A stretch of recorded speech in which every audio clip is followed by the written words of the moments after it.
लगाने पर पहली बार में 1000 रुपए जुर्माना रखा गया है। दूसरी बार मास्क ना लगाने पर 10,000 रुपए जुर्माना रखा गया है।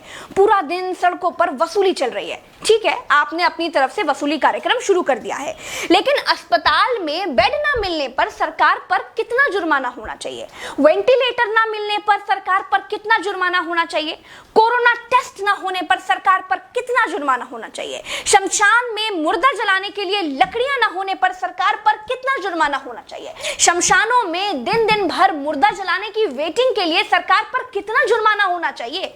जितने मंत्री और ये मुख्यमंत्रियों ने बंगाल से कोरोना लाकर फैलाया है, उन पर कितना जुर्माना होना चाहिए? बंगाल में बिना मास्क महीने भर से घूम रहे नेताओं पर पर डे के हिसाब से कितना जुर्माना होना चाहिए?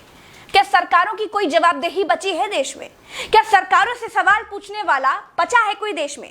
क्या कोई पूछ सकता है कि 1 साल से देश कोरोना महामारी झेल रहा है, आपने पूरे देश में कितने नए हॉस्पिटल बनाए हैं? अगर नहीं बनाए तो क्यों नहीं बनाए हैं? क्या कोरोना आपदा में घिरे देश को 1000 करोड़ के नए संसद भवन की जरूरत थी? क्या देश को 300 करोड़ के नए बीजेपी दफ्तर की जरूरत थी? क्या देश को तत्काल 1100 करोड़ के राम मंदिर की आवश्यकता थी?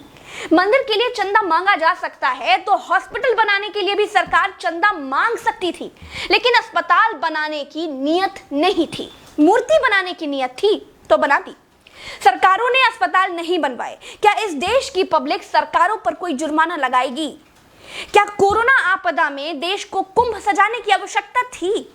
क्या देश को कोरोना महामारी के बीच बंगाल चुनाव में रैलियों की आवश्यकता थी? नहीं थी। देश को अस्पतालों की, डॉक्टरों की, कोरोना की दवाइयों की जरूरत थी।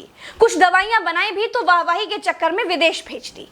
आधे अधूरे टीकाकरण में देश अभी अटका हुआ है। और ये कैसा टीका बनाया है जिसे लगाने के बाद भी कोरोना हुआ जा रहा है? क्या कोई सवाल पूछेगा? चीन ने कोरोना को फैलाया और पूरी तरह से कंट्रोल कर लिया। अपनी जीडीपी में रिकॉर्ड बढ़ोतरी कर ली। चीन से सब कुछ तो ले ही लिया है, सीख भी ले लो। देश में सब आत्ममुग्धता के शिकार हैं। सबको अपनी अपनी तारीफ चाहिए। कुछ ने तारीफ के लिए तो फौज पाल रखी है, और जिनका मन फौज से भी नहीं भरता है, उन्होंने तारीफ के लिए सूचना और जनसंपर्क विभाग बना दिए हैं। गाते रहिएगा ना, जनता का बैंड तो ऑटोमेटिक बज ही रहा है।